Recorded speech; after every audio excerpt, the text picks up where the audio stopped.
Dark clouds loom as Denton prepares for severe weather. We'll let you know what to expect and how to keep yourself safe. And if you use the popular genealogy program 23andMe, your data might be at risk. And for those about to graduate, the job market is looking better each day. We'll tell you the latest statistics right here on North Texas Television.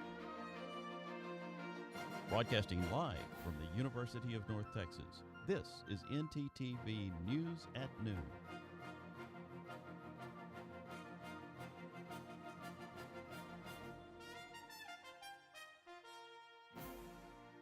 Good afternoon. Thank you for joining ntTV News at Noon. I'm Katie Muncie. And I'm Amanda Villatoro.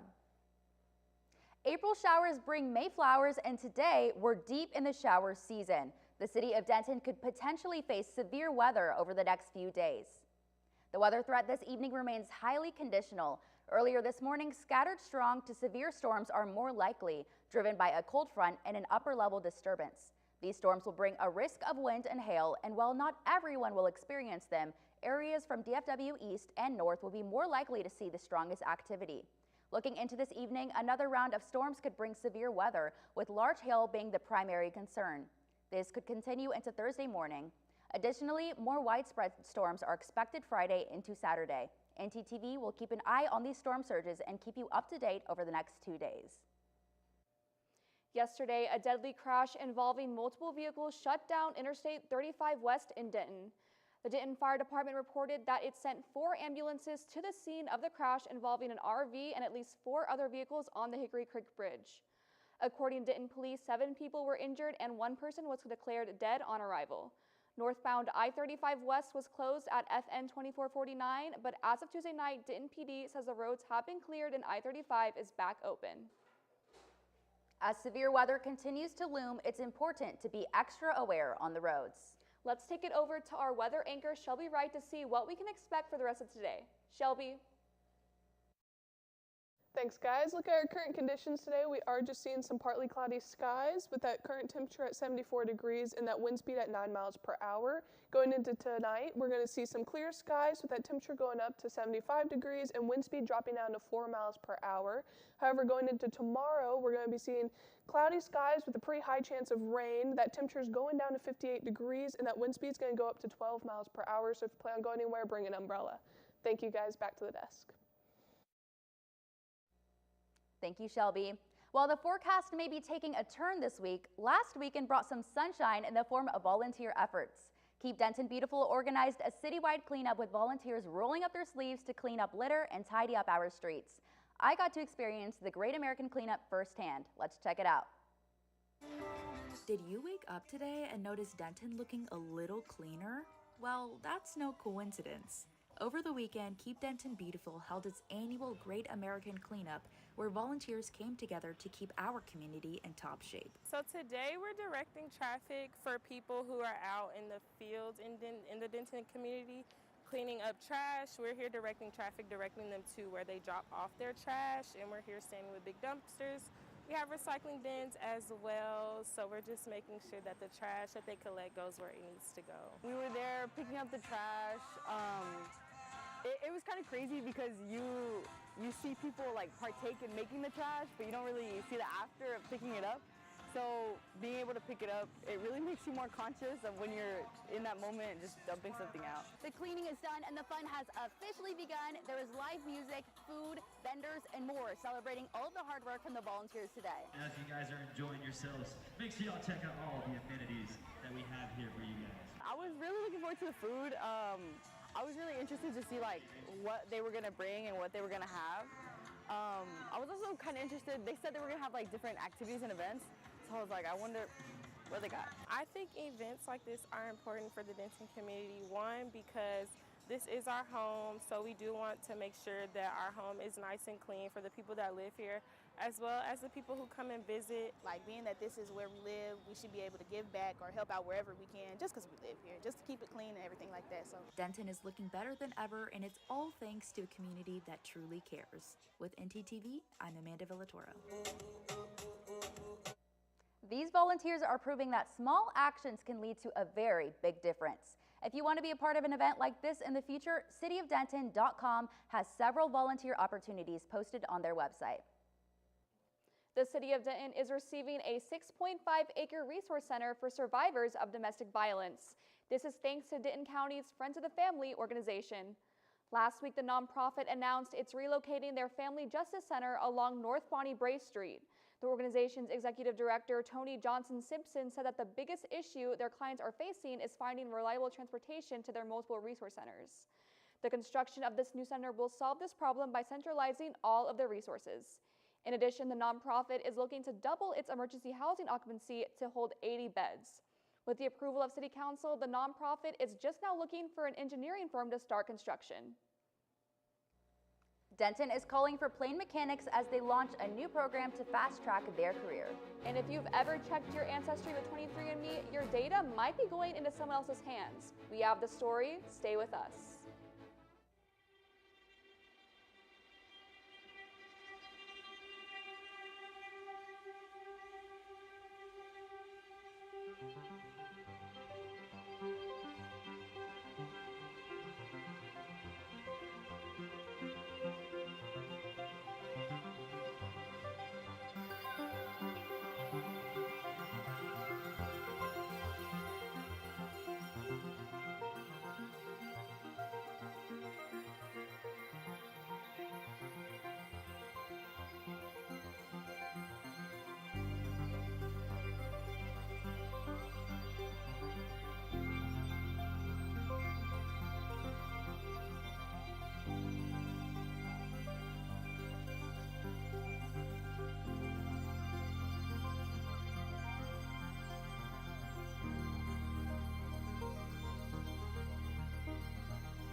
Hey you! Yeah, you. Tax day is right around the corner, and the IRS has free resources to help you. Just visit their website or contact our volunteer income tax program at 800-906-9887. You don't want the IRS knocking at your door. Whew, I guess it's too late for you. Pay now or pay later with interest. File your taxes. I wonder what's on the radio today. I don't know about this. This is not it. Everything alternative, commercial free. 88.1 Indie. Here at KNTU, we have two traditional stations, 88.1 Indie and KNTU Jazz.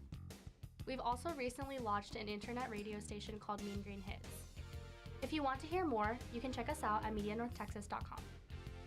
That was pretty good.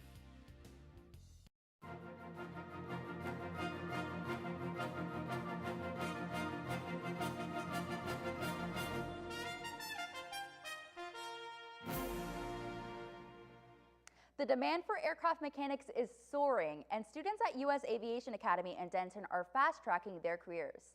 This is through an accelerated 8-month licensing program.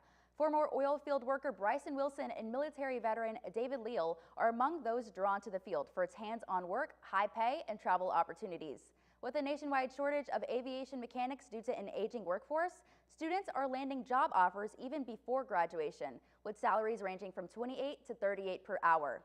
The program, costing $36,000, provides an alternative to costly 4-year degrees, preparing students for careers with commercial airlines, private fleets, and major shipping companies. Amanda, I wish I brought an umbrella today because I got absolutely drenched when I stepped out of my car today. Honestly, the way the rain is coming down this week, we need to start carrying life jackets too. Let's check in with our weather anchor, Shelby Wright. Shelby, should we start preparing for a monsoon, or is there some sunshine in sight?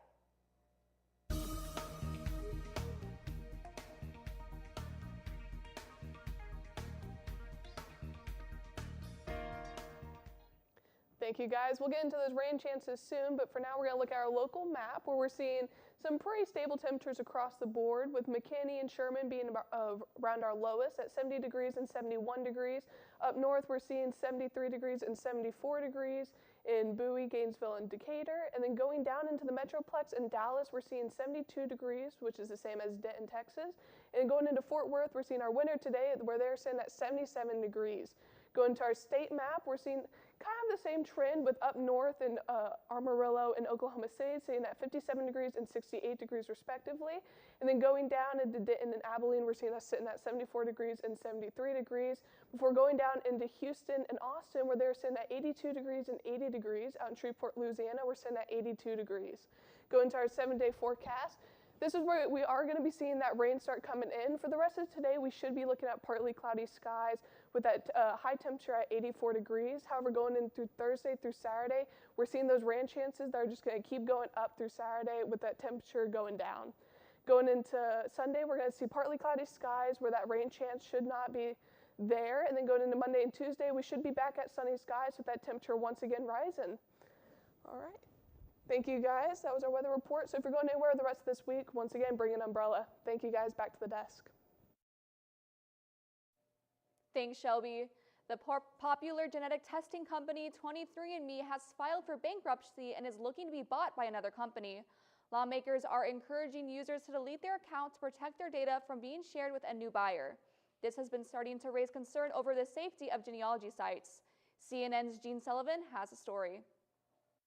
Genealogy kits have become increasingly popular as more people want to learn about where they came from, but your personal information could be vulnerable. We really don't have too many laws that protect this information. Anya Prince is a law professor at the University of Iowa.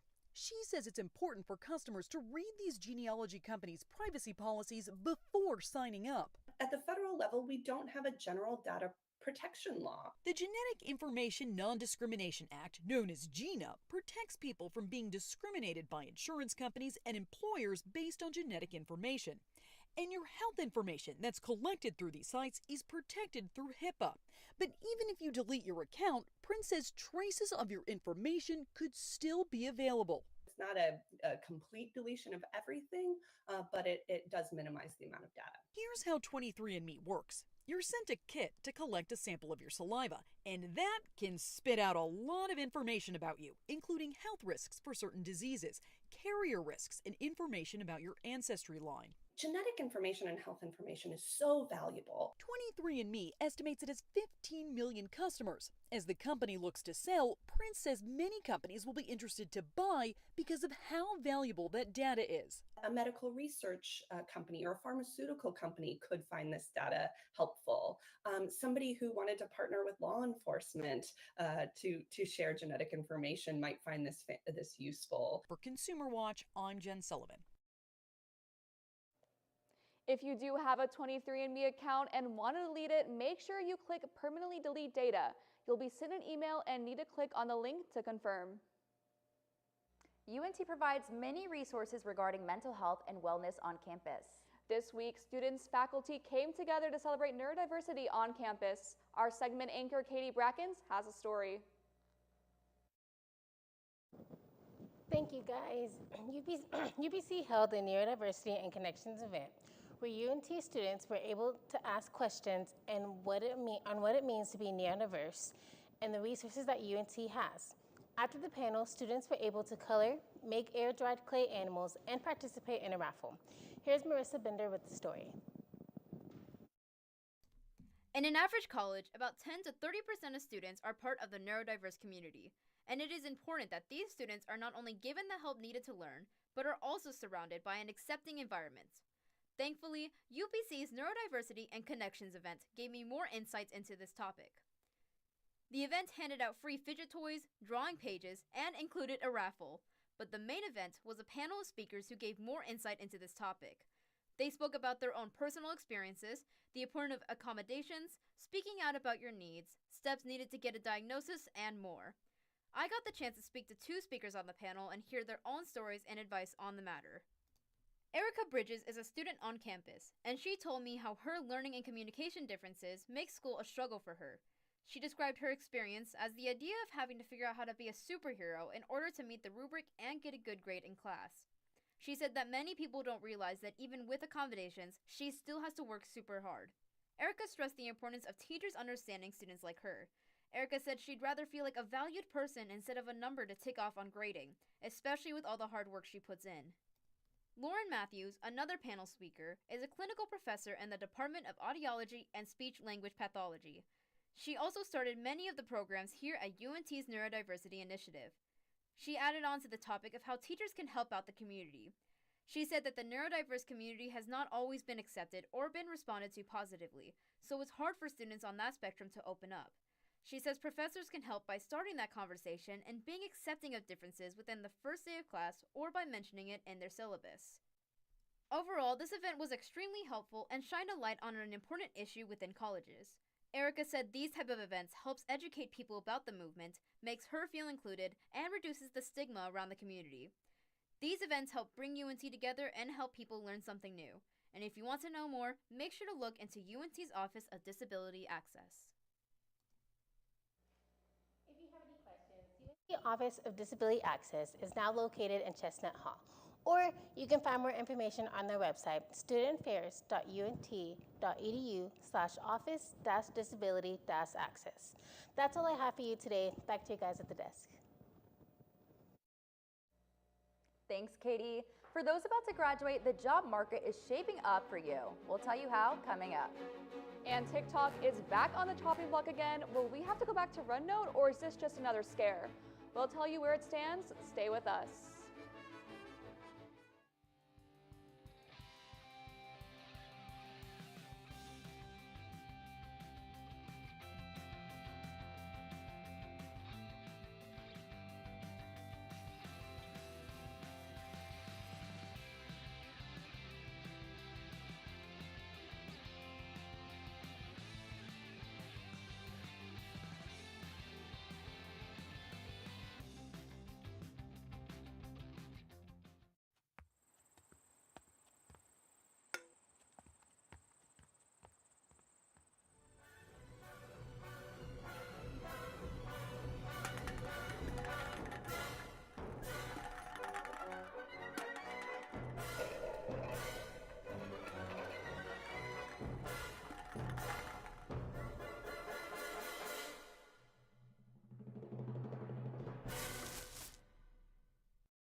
U.S. job growth shot higher last month after a weaker February. Companies increased hiring in March, which is a rebound after taking an unenthusiastic approach last month. This is more than economists were expecting and a sharp rebound from February's 84,000 jobs. ADP's numbers don't always match the official job report, but they are often relied on as an example for overall hiring. Officials are watching for signs of the labor market weakening amid federal job cuts. And in Washington, D.C., a federal judge has ordered the reinstatement of funding for migrant children to enter the U.S. alone. This ruling temporarily blocks a Trump administration order from last month that put children at risk of deportation. Nonprofit groups say that the funding cut could cause thousands of children to lose access to their attorneys, which would give them a disadvantage in immigration proceedings. The government argued that they were not obligated to provide the children with legal representation. However, the judge said ending the funds would mean the government violated its duty to protect children from human trafficking. The nonprofit cited an anti-human trafficking law that says the government must provide legal representation to minors. Another organization that could face federal budget cuts is Planned Parenthood. The U.S. Supreme Court is preparing to determine whether patients may sue states that cut Medicaid funding for the program. The issue comes from an executive order that South Carolina Governor Henry McMaster signed in 2018, which denied Medicaid funding for the state's 2 Planned Parenthood clinics. McMaster argued that those payments amounted to a taxpayer subsidy for abortion. However, the order also blocked Planned Parenthood patients from receiving other services such as birth control and cancer screenings. A patient named Julie Edwards and Planned Parenthood sued the state. Their lawsuit claims that federal law gives Medicaid patients a right to access care at any doctor's office. Katie, what's your favorite TikTok trend? I'd have to say the AI Minecraft stories are pretty funny. Agreed. The LeBron mixes are hilarious, but they might be coming to an end once again. Our reporter Jay Lathan has more on the status of the app. Jay? Lock the doors. Oh, wait, excuse me. I mean, the U.S. Congress could be locking the doors on the company TikTok if they don't find a new buyer. Their standing is in limbo as the future is unknown. The TikTok parent company ByteDance is being forced to sell the app's U.S. operations by Saturday, April 5th, or face another ban in the U.S. This is the second time the app has faced banishment after Donald Trump extended the deadline in January.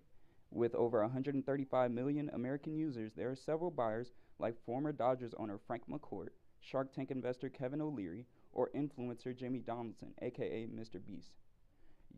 U.S. politicians have long feared that the app is a national security risk, and in January, during its ban, it was offline for 14 hours, and it was not in the app stores until February. That's all I have. Back to you at the desk.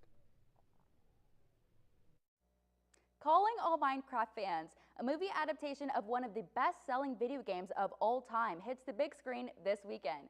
CNN reporter David Daniel has the story.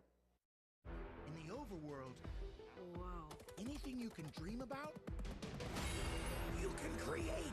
A Minecraft movie puts Jack Black and friends in the world of the game.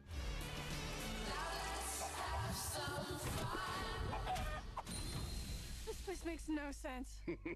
Don't I know it?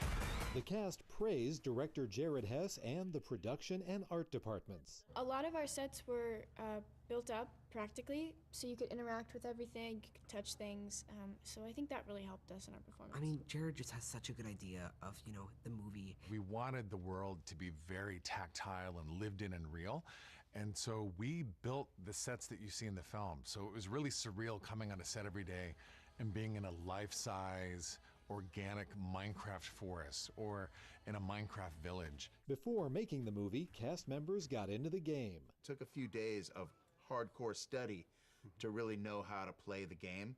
But once I cracked the code, I felt like I was able to communicate with my boys about it in a way that I hadn't been before. I knew a lot of the older Minecraft stuff, but when I signed on to this, I definitely had to refresh my memory and update myself on all the new stuff that they've put in. Don't worry! I'm gonna cushion our fall with this water bucket! Release!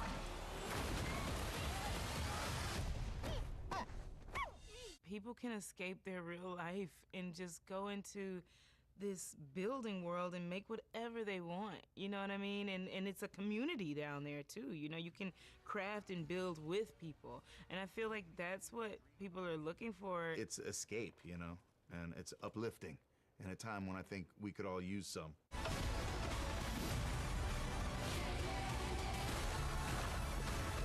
Let's do this. In Hollywood, I'm David Daniel. Make sure to get your tickets to see the Minecraft movie coming out this Friday. I know I'll be at the theaters with my cherry slushie and a large bucket of popcorn in hand. It looks like basketball season is officially over for the Mean Green. If you didn't get a chance to watch the game last night, our sports anchor Adam C. is here to fill you in on all the details. Adam? That's right, guys. North Texas played in the NIT semifinals last night, and the NFL has begun off-season rule discussions. I have the rundown for you after this. There's no harm in wanting to have fun while in college, but it's easy to lose track of how much you've had. Apps like Drink Control and Alkadroid can help keep track of your consumption and blood alcohol levels. If you or someone else does drink too much, the signs of alcohol poisoning are as follows: pale skin, vomiting, confusion, low body temperatures, irregular breathing, blacking out, and is hard to wake up or cannot be woken up. Dude, are you okay? Hey, what's wrong? Wake up. It's an exciting time of year, but it's important to be responsible. If you suspect someone is suffering from alcohol poisoning, get help immediately. You will not get in trouble for seeking help if you are underage. For more info and resources, go to UNT's Division of Student Affairs.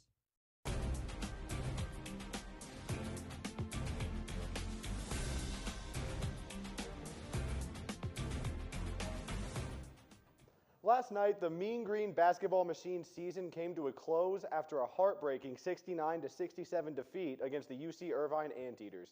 Despite beginning the game on a 15-4 run, North Texas would crater hard, putting up an abysmal 34% field goal percentage. With UNT ahead 60-59 with 1:35 remaining in the game, the Anteaters' Justin Hone would hit the nastiest three that I have ever seen, and the Mean Green would smoke 2 consecutive layups as the contest became out of reach. And with this loss, Ross Hodge has officially coached his last game at North Texas, and we wish him luck in Morgantown. Moving on to the NFL. Yesterday, the NFL owners came together for their annual rules meeting. And the biggest headline from yesterday is that the owners tabled the banning of the tush push, which means that they'll save the discussion for another day. Now, for a rule that actually makes sense, the NFL made a tweak to the regular season overtime rules, and both teams will now be afforded a possession, even if the team who starts on offense scores a touchdown. And from real sports leagues to Rocket League, North Texas can do it all. ntTV reporter Gabby Pippins got a chance to experience the UNT esports team. Take a look. As basketball season winds down, tournament play winds up for UNT esports. Both teams are preparing to qualify in tournament play, and A-team coach Parker Visage says they're more than qualified to compete. The team's been playing really well, and I think we've got a really good chance to go far and win playoffs. Really hopeful and excited to keep helping guide them to their main goals and making sure they can hit what they want to achieve. Players like Cameron Kelly have played video games for years, hoping to have a chance at competitive tournament play, and UNT provided just the opportunity. So right now we're trying to qualify for what's called the CECC, which is a league that invites a lot of different colleges to perform, and if we do well enough, we'll qualify for a LAN, which is an opportunity to play on a big stage in Arlington in front of friends and family. Practices are held every Monday in the esports building right across from the Pole Recreation Center, and this is where all the magic happens. So we play 3 or 4 days out of the week, 3 or 4 hours at a time, so we're grinding a lot. You know, I think that we're clicking at just the right time, and I think we're going to make a deep run. Part of that magic is creating a close community of friends, even outside of esports. All my friends that I had all through college were these guys, and like all the rest of the esports people that I've met. I've got a smaller little friend group, but for the most part, like the esports program has given me like the bulk of like my friend group and all my best friends that I made all the way through college and like still to today. For ntTV News, I'm Gabby Pippins. Gotcha. You can support, watch, and even interact with both esports teams by visiting TV/UNT Esports. You can tune into their next match Saturday from 3 to 7 p.m. But that's all the time I've got for sports. Back to y'all at the desk. Well, after nearly 2 weeks of adventure, one of the new zoo's most wanted fugitives is finally back home. That's right. Ophelia the otter has been living her best life since she and her companion, Louie, made a break for it during Winter Storm Ezra. But for Ophelia, the fun has officially come to an end. Ophelia was officially captured Friday night in a trap on zoo property. And just yesterday, Ophelia surprisingly made an appearance for her afternoon meal. Regular zoo goers said that they were excited to see that the otter was back and hope that the other one is caught soon. However, Louie has been harder to find. Zoo director Carmen Murak says that they believe they had sightings of Louie, but a male during breeding season tends to range a little further and a little wider. The zoo states that this is the first time in at least 20 years that something like this has happened. Well, we ought to keep a lookout for Louie. Katie, if you were an otter, where would you hide?